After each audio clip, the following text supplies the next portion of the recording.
जय हिंद बच्चों, अपना स्कूल ऑनलाइन चैनल में आपका स्वागत है। आज हम क्लास 7th में सब्जेक्ट सोशल साइंस में चैप्टर स्टडी करेंगे। 70 चैप्टर हमारा मेजर रिलीजन्स की बात करेंगे।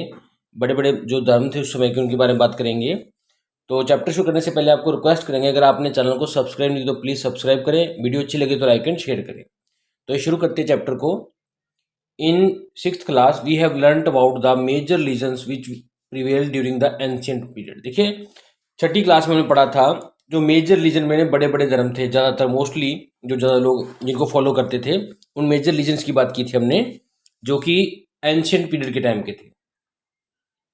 इन दिस चैप्टर, इस चैप्टर में हम लर्न करेंगे इस्लाम, सिखिज्म और डिफरेंट रिलीजियस मूवमेंट्स की बात करेंगे which started in India during the 17th to 15th century. तो देखिए, 7वीं से 15वीं सदी तक जो धर्म चले थे, इस्लाम, सिखिज्म और अदर डिफरेंट रिलीजन जो चले थे, मूवमेंट्स चले थे, उनकी बात करेंगे इस चैप्टर में। तो बात करते हैं इस्लाम से शुरू। Islam was founded by prophet Muhammad. Prophet Muhammad ने इस्लाम धर्म की स्थापना की थी। ही वॉज बोर्न इन मक्का, वो मक्का में उनका जन्म हुआ था इन 570 सी में, and was brought up by his uncle who took him over to the Arabia. तो देखिए, वो उनके अंकल द्वारा लाए गए थे वहाँ पे, कहाँ पे, और अरेबिया को चले गए थे उनके साथ। Later on he married A window under home he was employed. बाद में देखिए उन्होंने वहाँ पे एक औरत से शादी की जो विधवा थी, और वहाँ जिसके पास वो काम करते थे। एट द एज ऑफ 40 साल की उम्र में he got the light of wisdom. उनको देखिए शाणुप एक समझ आ गई, ज्ञान हो गया। Which while meditating in a cave near the Mecca, जब वो एक मक्का में एक गुफा में कुछ परमात्मा का नाम ले रहे थे, उसका सिमरन कर रहे थे, उनको क्या था, एक ज्ञान की प्राप्ति हुई। And declared himself the prophet of Allah, और उन्होंने अपने आप को अल्लाह का बंदा कहना शुरू कर दिया। It is believe that Quran was revealed to him by God's angel. तो जो माना जाता है कि जो कुरान थी वो उनको गॉड के एंजल ने दी थी, जो कि इनका ना गैब्रियल था। Muhammad was oppose to the idol worship.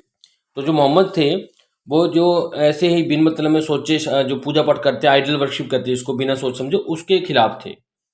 Mohammad was not liked by the orthodox and the rich people of Mecca. तो देखिए, मक्का के जो अमीर लोग थे, जो ऑर्थोडॉक्स में जिनकी सोच ये थी कि बस ये काम ऐसे होना तो ऐसे होना है, इस धर्म को ऐसे मानना तो ऐसे मानना है, कट्टर जो धर्मी होते हैं, बिल्कुल जैसे करना वैसे ही करना, उसमें कुछ समझ नहीं आनी, ऐसे ऑर्थोडॉक्स लोगों को द्वारा वो नहीं पसंद किए जाते थे।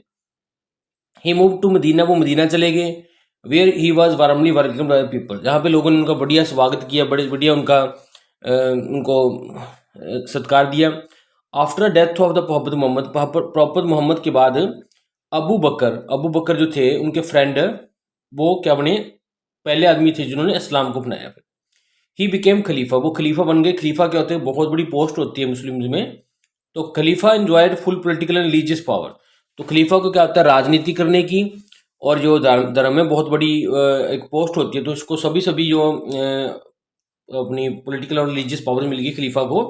इस्लाम प्रोपिगेटेड फेथ इन अल्लाह। तो इस्लाम में एक ही बात कही कि अल्लाह में विश्वास रखें, एंड प्रॉफिटहुड ऑफ मोहम्मद, और मोहम्मद में ही विश्वास रखें। तो prophet Muhammad practises that Allah punishes us for the bad deeds. देखिए, जो प्रॉफिट मोहम्मद थे वो हमेशा ये कहते थे, लोगों को ये सिखाते थे कि अल्लाह है, हमारे परमात्मा है, जो वो बुरे कामों के लिए हमें पुनिशमेंट देते हैं, सजा देते हैं, एंड रिवार्ड देते हैं फॉर द गुड डीड्स, और अच्छे कामों के लिए हमें अच्छाई देते हैं। तो जैसे बुरे काम करेंगे तो बुराई मिलेगी, अच्छे कामों से अच्छाई मिलेगी। उन्होंने यही संदेश दिया। He also propagated the concept of equity. उन्होंने यही बताया कि हम सब एक हैं। Quran says that no to regulate one's life as a true Muslim. उन्होंने कहा कि कुरान के अकॉर्डिंग अगर कोई आदमी अच्छा मुसलमान बनना चाहता है, उसका रास्ता अपनाना चाहता है, he person has to observe the following 5 principle. उसको अपने जीवन में 5 प्रिंसिपल्स को मानना पड़ेगा, 5 बातों को मानना पड़ेगा। नंबर 1 क्या है, he should always proclaim oneness of the God. उसको हमेशा ये समझना है कि परमात्मा एक है, वो है अल्लाह मोहम्मद, जो कि धरती, अल्लाह है परमात्मा, और मोहम्मद उसका प्रॉफिट जो था, सेवक जो था, अर्थ पे है। Every Muslim should offer praise 5 time daily. तो डेली हर मुसलमान ने 5 बार नमाज पढ़नी है, और ऑन फ्राइडे आफ्टरनून मॉस्क्यू, और फ्राइडे की दिन वो उसको दोपहर में जो मस्जिद में पढ़नी है। And one should give alms to the people. तो हर एक मुसलमान को क्या है, गरीबों को क्या है, पैसे देने चाहिए, दान देना चाहिए। Every Muslim should keep fast during the holy month of Ramzan during from dawn to dusk. तो देखिए, रमजान के महीने में हर मुसलमान को रोज़ा रखना चाहिए, मतलब कि फास्ट व्रत रखना चाहिए, सुबह से लेके शाम तक। वन शुड इफ पॉसिबल अगर हो सके गो टू हज जाना चाहिए मक्का में at least once in his life time में, जिंदगी में एक बार जरूर जाना चाहिए मक्का, उनका कहना था। तो डू यू नो में देखिए कुरान रिटन इन अरेबिक, जो अरब भाषा में कुरान लिखी हुई है, provides a Muslim believers with everything that they need to lead a good and pious life. देखिए कुरान में सब कुछ लिखा गया है जो कि एक मुस्लिम को चाहिए अच्छी ज़िंदगी जीने के लिए और अच्छा अपना ज़िंदगी बनाने के लिए।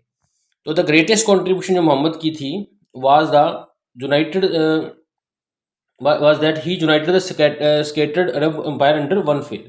देखिए सबसे बड़ा जो उधर मोहम्मद का ये था कि उन्होंने जो अपना अरब में उनका जो साम्राज्य जो मुस्लिम लोग फैले पड़े थे उनको इकट्ठा कर दिया था। The conflict among the successors led to the creation of the two main sects. देखिए उनके बाद जो सक्सेसर्स आए उनकी जगह पे और बंदे आए जब उनके समय के बाद, तो उनके कारण देखिए दो तरह के इस्लाम में धर्म बन गए, देव सनी एंड सहिया सहिया सेक्ट्स। तो बात करते हैं सिखिज्म की। तो origin of the Sikhism can be traced back to the time of the Guru Nanak, the first guru Sikhs. देखिए जो ओरिजिन है जो सिख धर्म की उत्पत्ति हुई है, देखिए वो उनके गुरु नानक देव जी के समय से हुई है, क्योंकि जो पहले गुरु थे सिखों के। ही वॉज बोर्न इन 1469, वो उनका जन्म देखिए गुरु जी का 1459 में हुआ था, 69 में। सिंस चाइल्डहुड, बचपन से he was very happy in the company of Sant and सूफी। तो देखिए बचपन से ही गुरु नानक देव जी जो थे वो संत महात्माओं के साथ रह के बहुत खुश थे और अपने आप को बढ़िया फील करते थे। He propagated that to be one God, to be one with God. उन्होंने यही कहा कि गॉड एक है, one has to be egoless and denounce lust for the worldly pleasure. भी हर एक आदमी को अपनी ईगो नहीं रखनी चाहिए कि मैं ये हूँ, पखंड नहीं करना चाहिए किसी प्रकार का, किसी के ऊपर अपनी पैसे का अमीरी का कोई रोब नहीं जापना चाहिए, भी सिंपल रहना चाहिए। ही बिलीव्ड इन निरंकार ब्रह्मा, वो निरंकार ब्रह्मा वो कहते थे परमात्मा एक ही है। फॉर हिम, उनके लिए रामा रहीम वर द सेम, वो कहते थे राम भी एक है रहीम भी एक है। He believed in selfish and honest service to humanity, वो चाहते थे कि हम अगर मानवता की सेवा करें तो बिना किसी मतलब के सेल्फलेस करें और अपनी ईमानदारी से करें, बिना किसी फायदे के करें। देखिए डूजनों में है गुरु नानक इस्टेब्लिश संगत एंड पंगत। गुरु नानक देव जी ने संगत पंगत नाम की चीज़ इंट्रोड्यूस करवाई। संगत का मतलब है रिलीजियस गैदरिंग, भी जहाँ पे लोग जो धर्म से रिलेटेड हैं वो इकट्ठे होंगे। Where every one recites the name of God without any distinction of caste creed and colour और गेस। जहाँ पे कोई भी इंसान चाहे किसी कास्ट का है, किसी कलर का है, किसी जाति का है, वो वहाँ इकट्ठा होगा और परमात्मा का नाम लेगा बिना किसी भेदभाव के। संगत वो चीज़ थी। और पंगत क्या थी? ईटिंग लंगर, भोजन छकना। सीटिंग टुगेदर इन रो, एक रो में एक कतार में बैठकर बिना किसी भेदभाव के, अमीर गरीब का या किसी कास्ट का जाति पाति का। तो उन्होंने संगत पंगत चलाई। संगत मीन इकट्ठे होकर परमात्मा का नाम लेना और पंगत में खाना खाना इकट्ठे मिलकर बिना किसी भेदभाव के। तो Guru Nanak please through the kirtans, उन्होंने कीर्तन करे गुरु नानक देव जी ने। सेल्फ कंपोज बाणी, उनकी अपनी बाणी रची, सॉन्ग्स बताए उन बाकी संतों के। सिखम इज बेस्ड ऑन द गुरु शिक्षा ट्रेडिशन। तो जो सिख धर्म है वो देखिए इस बात पे डिपेंड करता है भी गुरु शिक्षा का जो सिस्टम है भी गुरु की बात शिष्य को माननी है। The sacred scriptures of the Sikh is the Adi Granth. तो देखिए जो उनकी जो महान पुस्तक है, जो पवित्र पुस्तक है वो आदि ग्रंथ है। The holy scripture is the their guru, तो उनका जो पवित्र मूर्ति है, स्क्रिप्चर है, वो गुरु हैं। The hymns are known as Gurbani, जो उनके देखिए शब्द हैं उनको गुरवाणी कहते हैं, शब्द कहते हैं। And Shri Guru Granth Sahib is the source of divine कीर्तन फॉर ऑल सिक्स। तो सभी सिखों के लिए जो बहुत बड़ा सोर्स है, भंडार है कीर्तन का, वो है श्री गुरु ग्रंथ साहब। तो गुरु नानक देव जी पास्ड अवे इन 1539। तो 1539 में ज्योति ज्योत समा गए थे गुरु नानक देव जी एट करतारपुर जगह। अकॉर्डिंग टू सिखिज्म, सिखिज्म के according A true Sikh is one, एक सच्चा सिख वही है who believes in one God, जो कि एक ही परमात्मा में विश्वास करता है। Has complete faith in 10 gurus, और 10 के 10 गुरुओं में विश्वास रखता हो। हु फॉलो श्री गुरु ग्रंथ साहिब, जो श्री गुरु ग्रंथ साहब जी को फॉलो करता हो, उनकी बात मानता हो। And act in accordance with the message of Gurbani, और गुरबानी के मैसेज के हिसाब से, संदेश के हिसाब से चलता हो। Every Sikh should be baptise by taking amrit, हर एक सिख का अमृत छकना चाहिए। तो second Guru Angad Dev ji collected the hymns of the Guru Nanak Dev ji in Gurmukhi script. तो देखिए जो गुरुमुखी हमारी स्क्रिप्ट में गुरु नानक देव जी के जो मंत्र थे, जो उनकी बाणी थी, उसको गुरु अंगद देव जी ने कलेक्ट किया था गुरबाणी में। तो Guru Ramdas ji dug the holy tank known as Amritsar. तो क्या अमृतसर वाली जगह पे, जिसको अमृतसर कहते हैं, अमृत का सर कहते हैं, वहाँ पे एक बड़ा सा सरोवर बनवाया था गुरु रामदास जी ने। तो city of Amritsar takes its name from the it. तो देखिए अमृतसर जो सिटी है, शहर है, इसका नाम इसी टैंक के नाम से, अमृत के सरोवर के नाम से ही पड़ा है। तो Guru Arjan Dev constructed the gurdwara Harmandir Sahib in the centre of the tank. तो गुरु अर्जन देव जी ने क्या था, गुरुद्वारा बनवाया था, गुरुद्वारा श्री हरमिंदर साहिब, जो कि इस टैंक के सेंटर में बनाया हुआ है। It is also known as a Golden Temple. इसको स्वर्ण मंदिर भी कहते हैं, क्योंकि ये सोने का बना हुआ है। गुरु हरगोविंद कंस्ट्रक्टेड द अकाल तख्त और the throne near of God near the Golden Temple. तो गुरु हरगोविंद सिंह जी ने एक अकाल तख्त बनवाया है गोल्डन टेम्पल के नज़दीक, जिसको थ्रोन ऑफ गॉड भी कहते हैं, गॉड का गद्दी। तो Guru Tegh Bahadur was involve in fighting as the opposition by the Mughals. तो देखिए गुरु तेग बहादुर जी थे, उन्होंने लड़ाई की मुगल्स के खिलाफ, क्योंकि मुगल्स क्या थे, बहुत ज़्यादा अत्याचार करते थे। He inculcated courage among the Sikhs. उन्होंने सिखों में बहादुरी भरी to fight against the atrocities of the Mughal empire, ताकि वो मुगलों की जो गलत नीतियाँ उनके खिलाफ लड़ सके। तो देखिए last Guru Gobind Singh ji created Khalsa Panth at Anandpur Sahib, popularly known as Takht Shri Kesgarh Sahib.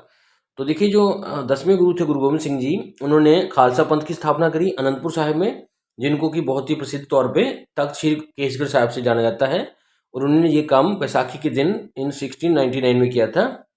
तो देखिए डूजूनो में है, every Amritdhari Sikh has to have all the 5 Ks on his body all time. तो देखिए हर एक अमृतधारी सिख जिसने अमृत छका हुआ है, उसको हमेशा 5 के अपनी बॉडी पर रखनी है। 5 के क्या है, जिस सिंबल ऑफ सिखिज्म है, सिख की निशानी है। 5 के में एक है केश, मैंने बाल रखने हैं, कंगा रखना है साथ में, कारा मीन्स पगड़ी में एक सही करने के लिए होता है, एक पैन की तरह। तो कच्छा पहनना है और कृपान पहननी है स्पोर्ट। तो बात करते हैं भक्ति मूवमेंट्स की। तो भक्ति मूवमेंट्स के लिए जो वीडियो का सेकंड पार्ट है वो डिस्क्रिप्शन में दे रखा है। इस वीडियो को 2 हिस्सों में बनाया गया है। Thanks for watching this video.